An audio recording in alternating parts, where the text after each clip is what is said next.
मी गेल्या काही काळामध्ये ज्या योजना माझ्या माय माऊलींच्या करता दिलेल्या आहेत, बांधवांच्या करता दिलेल्या आहेत, बऱ्याचशा योजना आज देखील त्यांना माहिती नाही. मुख्यमंत्री माझी लाडकी बहीण योजना माहिती आहे. त्याच्यामध्ये पहिले 3,000 रुपये आम्ही दिले 2 महिन्याचे. आता सप्टेंबरचे 1,500 रुपये सोडलेत, ते तुमच्या अकाउंटला येतील, काहींच्या आया बहिणीच्या अकाउंटला आले. रक्षाबंधन होऊन गेलं तरी देखील जाईल तिथं माझ्या माय माऊली मला राखी बांधतात, अतोनात प्रेम करतात, पाठिंबा देतात. ते सांगतात की दादा तुम्ही आमच्या करता एक चांगली योजना आणली, सरकारने आणली, महायुतीने आणली.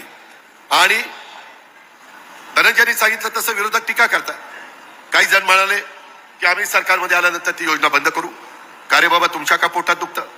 जर माझी माय माऊली खुरपणीला जाते, काचा गोळा करते, कचरा गोळा करते, धुणं भांडी करते, अशा पद्धतीची कामं करत असताना झोपडपट्टीमध्ये राहते, गरीब आहे, आम्ही योजना आणल्या त्या एका समाजाला, एका जातीला, एका धर्माला डोळ्यासमोर ठेवून आणल्या नाही.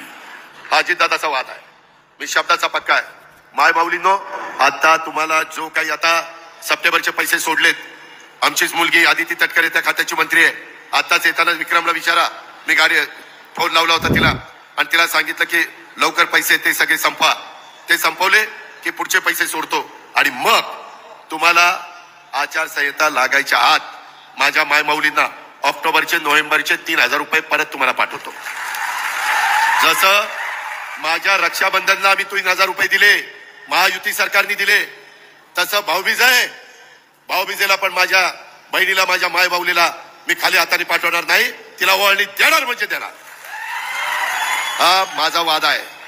हे सांगायला मी जनसन्मान यात्रेच्या निमित्तानं जातो. माय माऊलींनो, सगळ्यांना सांगा घरी जाऊन, काही काही घरामध्ये दोघींना पैसे येत आहेत. 18 दुने 36,000 वर्षाचे, त्याच्यामध्ये बिल माफ केलंय, त्याची 10,000 रुपयाची बचत झाली.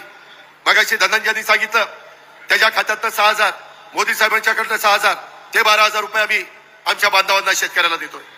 अशा पद्धतीनं वेगवेगळ्या प्रकारे 60,000 ते 70,000 रुपये हे एका कुटुंबामध्ये जात आहे.